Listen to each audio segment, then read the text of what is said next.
So, Witty CFB, we head back to the ACC to discuss the Virginia Cavaliers, who, quite frankly, under the past couple of years have been under the radar for, unfortunately, all the wrong reasons. And, for the past 4 seasons or so, they've been under Tony Elliott, 11-23 overall as head coach, yet to reach a bowl game, have not had success facing Virginia Tech, haven't won a game there since 2019. And last year's 3-9 campaign was a lot of tough sledding. I mean, compared to, you had your losses at SMU, North Carolina State, and obviously the most important one being in Blacksburg. And all things considered, Virginia's had some adversity, right? We can go back and talk about the shooting back in 2022. We can talk about just the overall kind of struggles they've had, particularly in recruiting. I mean, in 2024, they were ranked 76th in terms of on-3 sports, and now they're kind of heading a little bit better in the right direction, being 60th this year. But Virginia has always been kind of a difficult place to win, right? Because I go back and think of some of the other coaches who have been at Virginia, and Bronco Mendenhall never got enough credit for what he did there, especially, when we first heard that he was going to go from BYU to Virginia Tech. I think a lot of people kind of was just fascinated and expecting him to do that. But most importantly, Bronco Mendenhall is the type of coach that he's a culture setter. He's consistent, and he's not necessarily somebody that you're going to sit there and say, okay, you're going to win the national title with this guy. But he is somebody who's going to stabilize the program. He's going to instill discipline. But eventually it just kind of ran its course. And, even Mendenhall said, hey, I'm just not feeling this gig anymore. It had nothing. My understanding is that they didn't run him out of town in Charlottesville. But nevertheless, I mean, Tony Elliott, I mean, he understands the market well. Before he was at Virginia, spent close to 10 seasons on Clemson's staff, being anywhere from being a co-offensive coordinator to being a tight ends coach, and then calling plays for the last 2 seasons he was there before taking the head coaching job. And for the most part, Virginia's strategy has been to primarily build in the transfer portal. And, you really see that in terms of the guys that they brought in this year, because as you look here, there's been a number of question marks in terms of this team, right? They have a total of 20 commits and 30 transfers, so it's definitely pretty transfer heavy. And at least in my opinion, the big highlight in terms of the transfer portal for them is going to be Chandler Morris, who's coming in from North Texas. They've had an electric offense over there, and definitely a team in terms of the group of 5 that I think is going to be in contention this year. But nevertheless, he has Chandler Morris, a cannon for an arm. He's a guy that can extend plays, and he's a guy that can find guys who are open. And he almost threw for about 3,800 yards last year, 31 touchdowns, and I think he's going to be a legitimate addition to this program, especially when you consider the type of talent that they have, especially at the wide receiver position. I sit there and I say to myself, hey, you have at least 2 or 3 guys that are going to make an immediate impact too. And then not to mention you have Cam Robinson, who is definitely going to be a first-team ACC talent in the backfield who can really stabilize the middle of your program. He's a guy that's going to be fighting for those extra yards. And most importantly, he's going to be a guy that you can trust on those third down situations that they weren't really successful in a lot of the time. And not to mention, you also have Trey McDonald, who I think could really find himself in terms of being a third down back.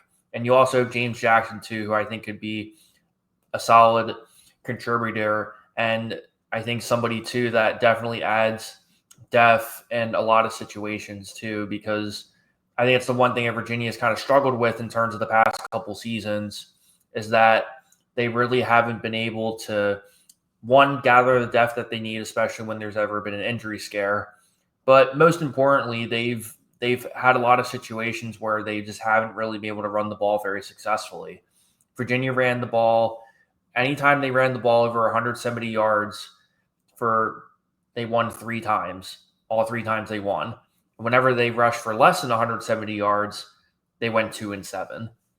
And also, not to mention that the offense has been a little bit anemic in general. For the third straight year, they have failed to score less than 300 points in the season. And granted, Anthony Calladrea, I think he is definitely more athletic than people give him credit for. He unfortunately just didn't have the necessary poise to really kind of elevate himself and make that step in terms of being a guy that they can kind of rely on for the next season or two. But in any event, he decided to go to UNLV, and he was, quite frankly, just a turnover machine, and it just kind of put Virginia's defense in a situation time and time again where they just were just on the field way too often. It just ended up leading to some pretty ugly games here and there. But, when you look at this team, they have the recipe for a turnaround here. In terms of, according to ESPN, they have the most manageable schedule in all of the Power 14s, ranking 83rd in the country. And when you have guys like Jamal Indrine, you have Jaden Thomas, you have Terrell Harris, three legitimate weapons that I think Chandler Morris is going to be really excited about too. And somebody that Tony Elliott should be excited about too, because this Virginia team is in a desperate need of a spark. And if you ask me in terms of what is Virginia's expectations this year, for me, it's this simple. You need to make a freaking bowl game. After the fourth season, if you're not making a bowl game after 4 years, they're all calling for your name. I'm not agreeing with that or disagreeing with that. I'm just simply articulating that's just simply the way it is in this day and age of college football, especially when, I'm not going to sit there and say that, that Virginia has all the NIL resources that some of the other big dogs in the ACC have. I'm not sitting here saying that Virginia's going to be contending for the ACC or any crazy shit like that. All I'm really getting at is Virginia has more things going for them than not. And, they're in the situation where you just need to see some sort of progression. It's just been so stagnant over the past couple of years. And granted, I don't think Tony Elliott deserves all the blame for that. I think there's been some other circumstances that came into play. I believe for the most part that, at least initially, that they weren't really getting behind a lot of the NIL stuff as much as they could be. And, they've also been pretty transfer heavy too. They've been struggling with recruiting. This even goes back to, even in the days of Mendenhall too, where they just haven't really valued that and prioritized as much as they should be. And, at the same time too, when Virginia Tech is just destroying you in terms of in-state recruiting, it's a tough place to be, because even in this year's recruiting class, only 30% of their kids are within the state, which is difficult too, because, a lot of these kids are mainly 3-star talents. And in order for you to kind of really take that next step, you have to be able to develop from within. There's no way around that. And I think that's the concern I have with Virginia, is I haven't really seen any evidence of that. For the most part, they've relied on transfer portals for really a lot of key positions. And I still think there's some question marks on this team. For me, the biggest thing is the offensive line. And I talked about a little bit about Calladrea, about, he had some bright spots. He has a really solid arm. He, has been electric for him in a couple of games last year. But there were just too many costly turnovers to the point where it just wasn't really working anymore. And granted, the offensive line deserves some blame for that too. And you saw that in a lot of different ways where they weren't really able to run the ball as much too. So that's definitely going to be a storyline that I'm kind of keeping my eyes on too. They're going to be relying on a lot of transfer guys, particularly in the offensive line. They did recruit a couple of kids. I mean, John Adair, he's a kid from Tennessee that they ended up getting. You also have a couple other dudes here too that you're going to kind of keep your eye on too.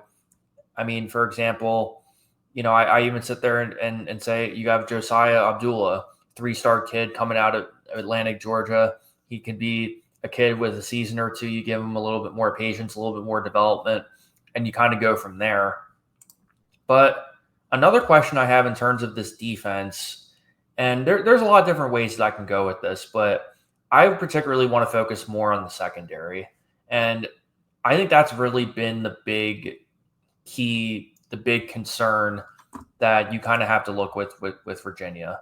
There's been a number of games where, teams have thrown for over 300 yards against this defense too. And granted, kind of the way that Virginia's offense is, they're constantly passing the ball.